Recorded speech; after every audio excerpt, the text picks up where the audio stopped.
Bueno, nos quedaba hablar sobre el daño muscular, ya habíamos hecho referencia a la tensión mecánica, al estrés metabólico y anticipamos que en base a tanto la tensión mecánica como el estrés metabólico se genera el daño muscular.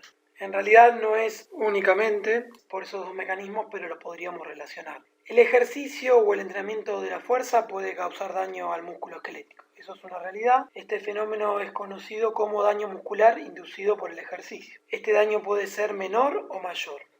En esta primera diapositiva ya anticipamos algo que me parece muy importante reflejar. Si pensamos a la proteína, al músculo como un conjunto de ladrillos, es decir, cuanto más ladrillos pongamos en una pared, más proteína, más músculo vamos a tener total. Y cuando saquemos ladrillos, más catabolismo vamos a generar. Entonces, si el entrenamiento induce daño muscular y yo rompo 18 ladrillos, ahora lo que tengo que reponer es 18 y algo más de ladrillos si es que quiero generar hipertrofia. Porque si repongo 16 voy a haber empeorado o disminuido la cantidad de ladrillos en esta pared. Y si repongo 18, recién ahí lo igualé. Tengo que reponer 18 ladrillos y algo más si es que quiero como objetivo hipertrofiar. Por eso anticipamos que esa frase, fui a entrenar, me duele todo, no es sinónimo de que entrené bien.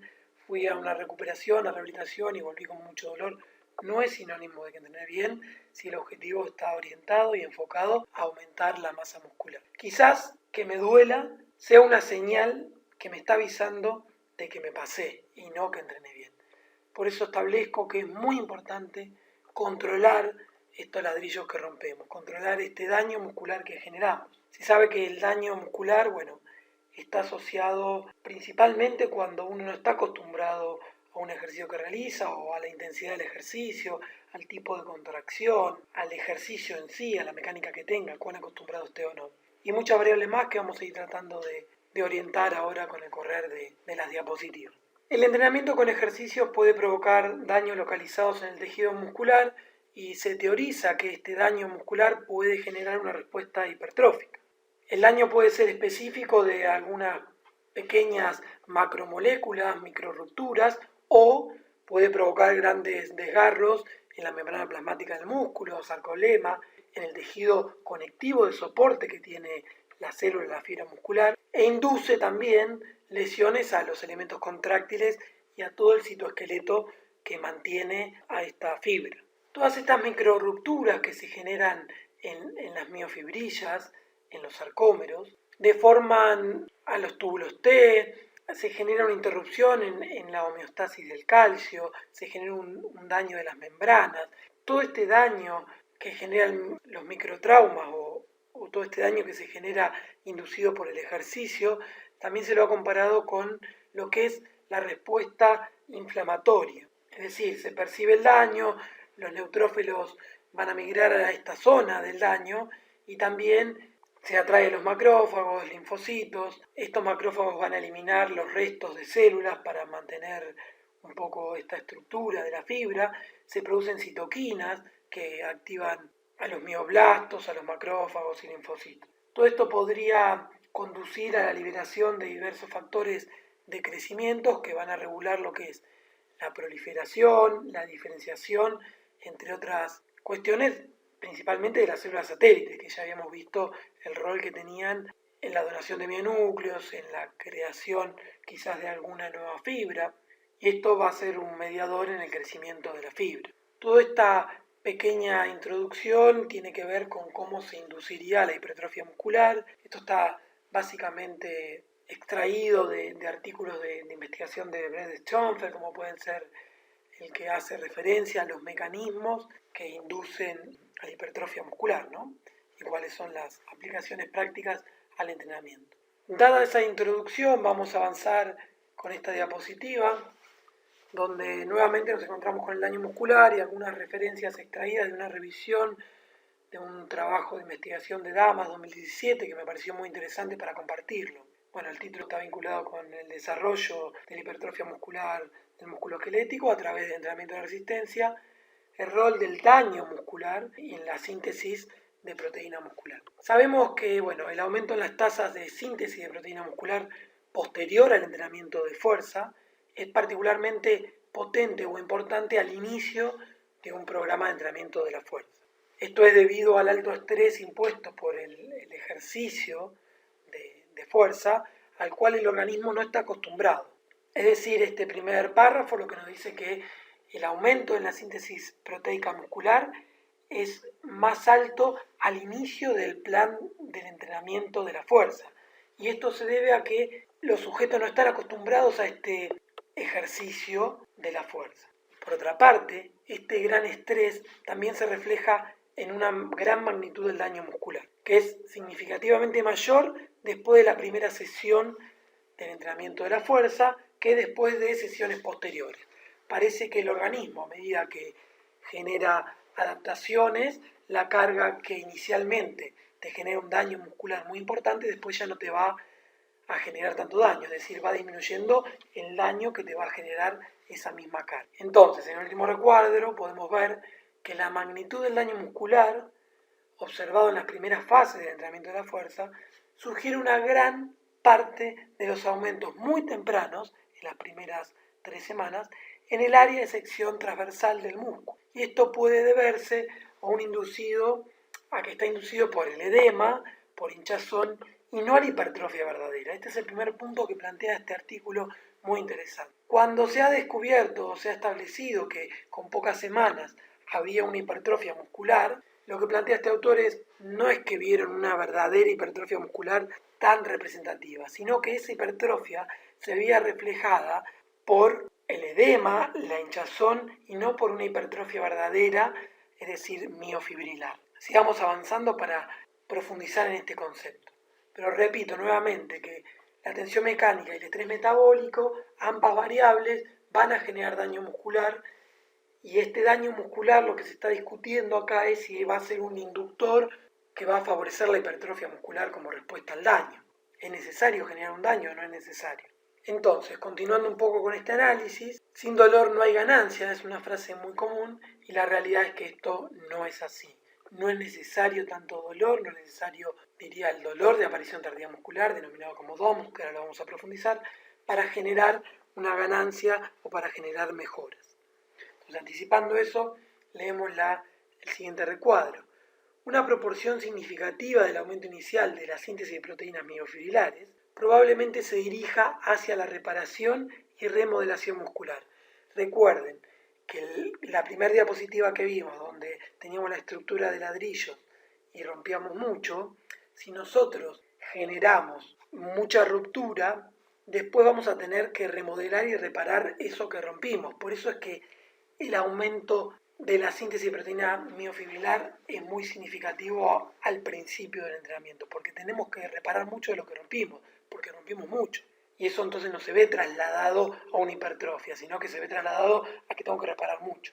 Y solo después que se atenúa este daño muscular que se genera al principio, en las primeras sesiones, en las primeras semanas, recién ahí, después los aumentos posteriores al ejercicio de la fuerza en la síntesis de proteínas miofibrilares se empiezan a enfocar hacia la hipertrofia muscular. O sea que al principio aumenta mucho la síntesis porque tengo mucho para reparar. Cuando ya no tengo tanto para reparar, recién ahí empiezo a enfocar el aumento de la síntesis de proteínas en una real hipertrofia muscular. El entrenamiento de la fuerza no es solo un estímulo para el crecimiento muscular, sino que es también para la activación, para la proliferación y la diferenciación de las células madre, las células que no estaban diferenciadas, que se diferencian en fibras musculares. Estamos hablando nuevamente de las células satélite, que en este esquema acá representativo vemos cómo pueden donar los mionúcleos, bien para reparar o directamente pueden generar, si hay mucho daño, una fibra nueva. Avancemos un poco más. Esto es una imagen extraída de Lieber en el 91 y colaboradores de un artículo. El título del artículo está relacionado con inducir daño muscular por medio de las contracciones excéntricas. Entonces,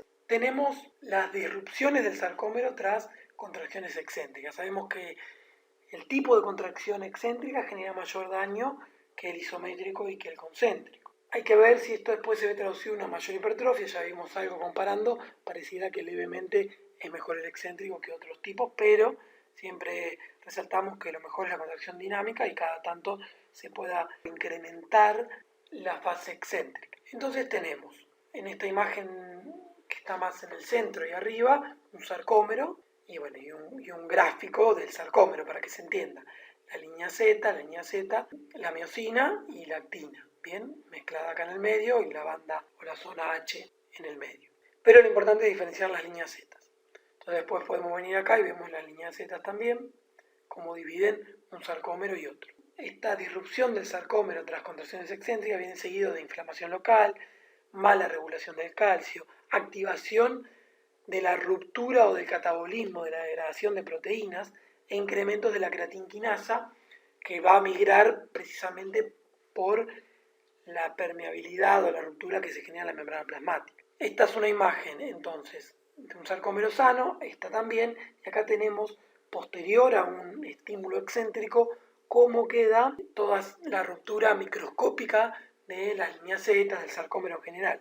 Fíjense que hay regiones interrumpidas, la transmisión y extensión del material del disco Z, acá hay una pequeña flecha, bien, acá hay otra, esto es la línea Z, cómo se encuentra dañada y cómo se encuentra corrida, también las bandas A, bien, esta parte central que teníamos, cómo se encuentran acá en círculo resaltado, como está todo distorsionado comparado a la imagen de arriba. Básicamente podríamos decir que el estrés que induce el ejercicio de fuerza, sobre todo o inicialmente en las personas no entrenadas, va a afectar la homeostasis, el equilibrio que hay, homeostasis muscular, y bueno, esto genera cambios en la forma muscular con alteraciones que se van a ver reflejadas en el citoesqueleto, en las bandas Z, en el citoesqueleto en general, ¿no? Y específicamente en las bandas Z, como vimos recién.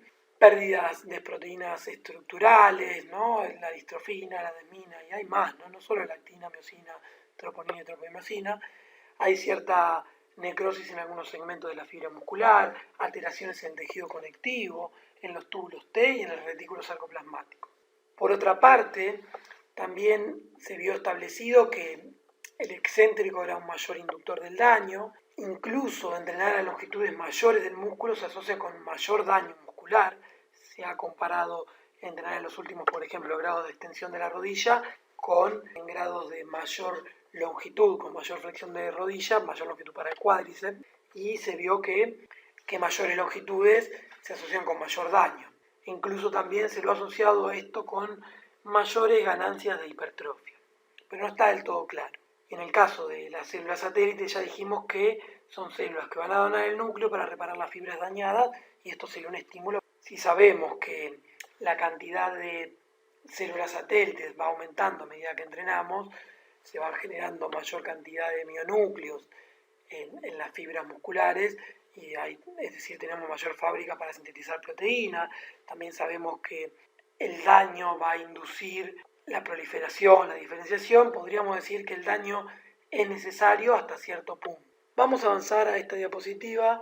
Evaluar la pérdida de capacidad funcional, es decir, evaluar la disminución de la fuerza, evaluar la hinchazón muscular inducida por edema, evaluar el dolor muscular de aparición tardía, el DOMS, y la pérdida de proteínas musculares. Todo esto parece muy interesante para tener como referencia. ¿Por qué? Las disminuciones en la fuerza muscular se correlacionan con el nivel de daño, es decir, disminuye la fuerza cuando hay más daño, cuando se alejan más, se pierde más el orden de las fibras de las bandas Z, y esto, bueno, se da después de los protocolos de inducción de daño muscular, lo que refleja la magnitud de la disrupción miofibrilar, inflamación y necrosis mejor que cualquier otro marcador indirecto. Es decir, no necesitamos de una ecografía, de una resonancia, de una imagen hiperespecífica, de un microscopio, para poder predecir el daño, para poder predecir la magnitud de la inflamación, de la disrupción, sino que simplemente evaluando la disminución de la fuerza ya tenemos una alta correlación con lo que hemos dañado. La reducción de la fuerza muscular se considera un indicador de remodelación de la matriz extracelular o falla en el acoplamiento de excitación-contracción. Por otra parte, la magnitud de los cambios en la capacidad de generación de fuerza después del ejercicio y en la recuperación permite inferir el estado general del tejido muscular y por lo tanto la magnitud del daño muscular. Todo esto son extracciones que hago del artículo de Damas en el 2017. Esto quiere decir que en función de cuánta fuerza pueda producir, lo puedo correlacionar con el estado del tejido muscular, con la magnitud del daño, con la recuperación que tuve. ¿Cuán recuperado estoy? ¿Recuperé la fuerza? Estoy más recuperado. ¿Cuánto daño producí? Tengo muy poca fuerza, producí mucho daño. Por otra parte, el dolor de aparición tardía muscular, conocido como agujetas, es el marcador más práctico del daño muscular, ya que puede evaluarse fácilmente mediante escalas. Nuevamente, no necesitamos tanta tecnología, sino que con escalas que establezcan el dolor de aparición tardía muscular, como puede ser la escala de Likert, que va de 0 a 6, o escala que van de 0 a 10, ya con eso podríamos tener una gran referencia. El dolor muscular de aparición tardía indica la aparición del daño e inflamación en otras estructuras musculares, como el tejido conectivo. O sea, no solo el músculo, sino también con estructuras adyacentes. Acá me gustaría diferenciar que el dolor de aparición tardía muscular, obviamente ese dolor que aparece entre 12, 24, 48 horas posteriores a algún ejercicio, que tenga principalmente estas características, ¿no? Que el sujeto no esté acostumbrado, que tenga mucho componente excéntrico, que el foco de tensión ocurra en ángulos o en longitudes musculares muy avanzadas, que es decir, con el músculo muy estirado. Por ejemplo, es importante diferenciar que el ejercicio aeróbico va a haber diferencias en la magnitud del daño, por lo menos medido en base a la creatinquinasa detectada. Se ha comparado, estudios han comparado lo que es correr hacia abajo, es decir, con mucho contenido excéntrico, en un plano descendente, con por ahí ejercicio de sobrecarga y realmente la cantidad de creatinquinasa expresada por el ejercicio aeróbico de correr con inclinación hacia abajo es mucho menor que la que se genera con el ejercicio o con el entrenamiento de la fuerza. Incluso la aparición parece ser más temprana en este tipo de actividades de ejercicio cardiovascular, que nosotros en la Argentina por ahí llamamos de resistencia, ocurre antes, entre 12 y 24 horas, cuando el ejercicio de la fuerza, el dolor de aparición tardía muscular, el pico se suele dar 48 horas después y puede durar hasta 4 o 6 días después, dependiendo de la magnitud del estímulo y del dolor, de la magnitud del daño que hayamos generado. Volviendo a estas escalas, fíjense, en la primera 0 sin dolor, 10 un dolor insoportable, en la de Likert va de 0 a 6 y fíjense, entre todo lo que sería estar menos de 3, en mi opinión, es un valor que se podría llegar a trabajar, con un objetivo el que se puede tener, es decir, menos de un dolor moderado. No debería de haber dolor, sino que estando con un dolor menor, entre 0 y 2, está más que bien para generar adaptaciones y probablemente generemos más adaptaciones que si estamos en 3 o más. En otra escala, fíjense que es la misma de Likert, pero con algunos datos: ausencia completa de dolor, dolor leve que solo se siente al tocar, bien, un dolor vago, leve, ya después un dolor moderado que también se siente solo al tocar, en el caso de 2, pero un dolor más persistente. Y a medida que avanzamos en la escala, en este caso la escala tiene que ver con la caminata, es decir, está referida a músculos del tren inferior, pero podríamos trasladarlo y hacer una adaptación a musculatura del tren superior también. Cuando nombré la creatinquinasa recién, sabemos que esta fuga de proteínas musculares, como la creatinquinasa, incluso también la mioglobina, en el torrente sanguíneo, se usan como un marcador indirecto del daño que refleja el aumento de la permeabilidad del sarcolema de la membrana plasmática por daño. Finalmente, también sabemos que los niveles aumentados después del ejercicio de algunas citoquinas en sangre, como puede ser la interleuquina o interleucina 6, son indicativos de una respuesta inflamatoria. Esta entre otras, ¿no? Hay más. En esta diapositiva creo que es una excelente imagen que explica un poco qué ocurre y cómo se da la hipertrofia en grandes proporciones al principio de cualquier plan de entrenamiento. Si prestamos atención a la imagen, tenemos el porcentaje de incremento y por otra parte tenemos la cantidad de sesiones de entrenamiento de la fuerza. Esta gráfica lo que viene a establecer es una representación esquemática de cómo ocurre en el tiempo la hipertrofia muscular, tanto la verdadera, es decir, la acumulación de proteínas musculares contráctiles y estructurales que van a agregar sarcómeros a la fibra muscular, está representado por la línea continua, esa línea que vemos ahí en la pantalla en negro. Por otra parte, tenemos el aumento del área transversal del músculo, representado por esa línea discontinua verde, y finalmente tenemos la representación en la línea puntiaguda, media en color medio anaranjado, que representa al edema muscular en cuanto a los aumentos muy tempranos y muy rápidos del área de sección transversal cruzada muscular, promovidos por el entrenamiento o por el ejercicio de resistencia, por el entrenamiento de resistencia. En las primeras semanas, acá se establece como base 4 semanas, se deben principalmente a la hinchazón, a ese edema.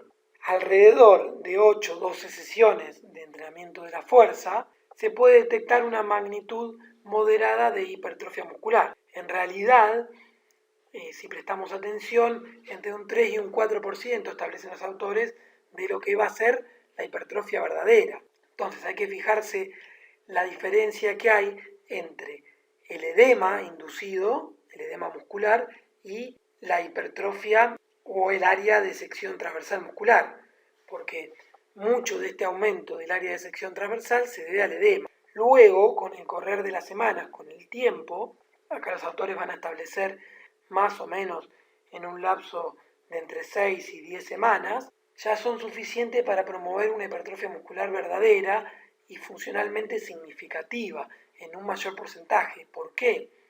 Porque si prestamos atención, la hipertrofia muscular, la línea negra, empieza a aumentar, es verdad que empieza a aumentar desde el día 1, pero empieza a aumentar cuando ya el edema muscular está empezando a bajar significativamente. Entonces, todo lo que es el aumento del área de sección transversal del músculo va a representar mucho más lo que es la hipertrofia muscular.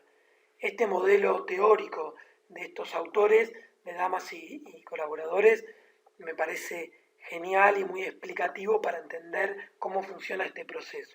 En esta otra imagen de este estudio, que también me parece genial, se pueden establecer un montón de conceptos. Este gráfico es una representación esquemática de la cantidad de aumento en las tasas de síntesis de proteínas miofibrilares después del ejercicio de fuerza, y acá tenemos muy importante, expresado en semanas, ¿no? El entrenamiento de la fuerza expresado en semanas. Fíjense en la primera semana que hay mucho en amarillo expresado, y eso lo que está expresando es cuánto del aumento de la síntesis de proteína, que es muy grande en la primera semana, pero cuánto se dirigió a la reparación debido al daño que se produjo en la fibra muscular.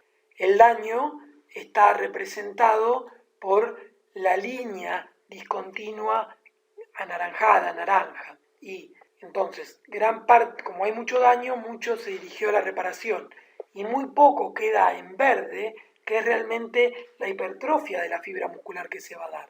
Bien, el excedente que queda, los ladrillos que puse de más.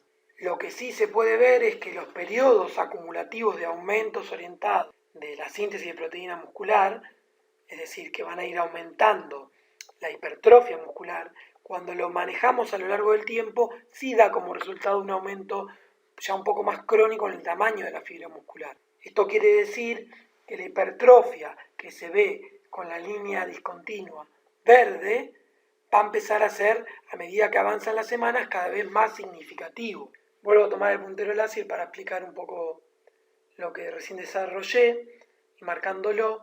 Si acá tenemos la síntesis de proteína miofibrilar, fíjense que en la primera semana hay una mayor síntesis, pero no se correlaciona con una mayor hipertrofia. Todo el proceso de síntesis orientado a la hipertrofia, esto que queda en verde, es muy poco en la primera semana. ¿Por qué? Porque hay, línea puntida naranja, mucho daño muscular, entonces gran parte de esta síntesis va a ser utilizada para reparar este daño muscular.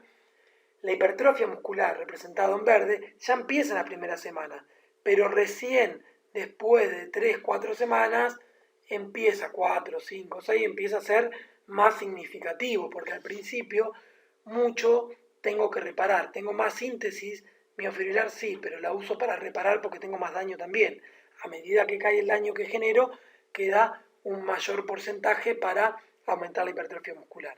Y esto es un poco lo que explicábamos en la diapositiva anterior. A veces se visualiza también una hipertrofia al principio de cualquier plan, pero tiene que ver con la inflamación y el edema que genera el entrenamiento porque se generó mucho daño. Finalmente, a modo síntesis, los autores, damas y colaboradores establecen cómo en función de las semanas del entrenamiento de la fuerza se van generando distintas cuestiones, distintas modificaciones y tratan de resumirlo un poco en esta gráfica que tenemos acá.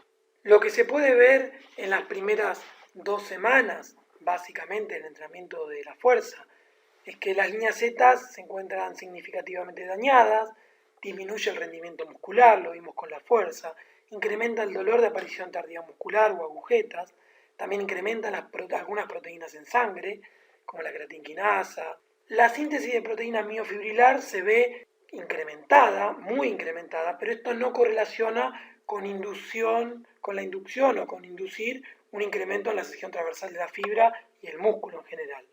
Hay un aumento del contenido de las células satélite. Todo esto ocurriría en las primeras 2 semanas. En la semana 3 y 4, el edema en el músculo es real, ya está, ocurre, ¿no? Es importante, ya lo vimos previamente. Se eleva el pool de células satélites, pero todavía no hay cambios en el contenido de los mionúcleos dentro de la fibra muscular. Ya más cerca de la semana 4, si se quiere, esto es relativo, es orientativo, diría yo. La síntesis de proteínas miofibrilares se encuentra incrementada. Esto empieza a correlacionar con la inducción del incremento en la sección transversal del músculo, sin un aumento adicional en las células satélite. Esto en la semana 4. Ya por encima de la semana 4, se establece de las 10 semanas en adelante, tenemos un real aumento en el rendimiento muscular, ya no hay edema, hay un elevado pool de las células satélites, pero claro que ya están con cambios en el contenido mionúcleo. Ya hay más mionúcleos, parece dependiente de la magnitud del incremento de la sección transversal de la fibra. Y esto tiene que ver con que va a haber más mionúcleos con la teoría del dominio nuclear. Cada núcleo va a controlar la producción de proteínas de un área determinada de la célula, de la fibra muscular. Esto es un poco lo que les quería comentar del daño muscular. Después voy a tratar de hacer una clase orientativa que reúna todo, pero tuvimos la gran división en tensión mecánica, estrés metabólico y daño muscular, pero sepan que este daño muscular se va a ver producido principalmente por la combinación de la tensión mecánica, el estrés metabólico, va a generar este daño muscular. Se puede generar daño y obtener adaptaciones, pero particularmente considero que este daño tiene que ser muy leve o se puede también generar adaptaciones sin generar daño alguno. Podemos ir progresando. Pero que si cada tanto inducimos algún daño muscular, siempre que sea leve no va a haber problema. Volvemos a la primera gráfica para entender este mecanismo y repito, si cuanto más ladrillos rompo de la pared, más voy a tener que reponer después. Es decir, si me duele todo, no es sinónimo de que entrené bien, sino de que más bien diría que es sinónimo de que entrené mal. No es necesario generar dolor para generar adaptaciones, aunque tener un leve dolor tampoco sería tan grave. Lo importante, como siempre resalté, es que este dolor tenga correlación con la recuperación posterior. Si yo necesito más tiempo para recuperarme, más de 72 horas, probablemente no pueda tener un mínimo de 2 estímulos semanales para un grupo muscular y salgo del volumen óptimo. Si yo después la recuperación no la hago bien porque no me alimento bien, ya este daño no lo pude recuperar del todo, por lo cual el balance entre la síntesis de proteínas y el catabolismo puede llegar a ser negativo, es decir, puedo llegar a empeorar. Dicho esto, hay que relacionar todas estas variables y lo importante es que la síntesis sea mayor al catabolismo.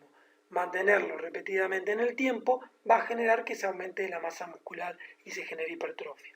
Recuerden que en las primeras semanas mucha de la hipertrofia se da por el edema y para controlar el daño, la disminución de la fuerza, lo podemos hacer a través del DOM, lo podemos hacer a través de la disminución de la fuerza, podemos preestablecer cuánto daño microscópico hubo y tener estas referencias al momento de dosificar y de entrenar.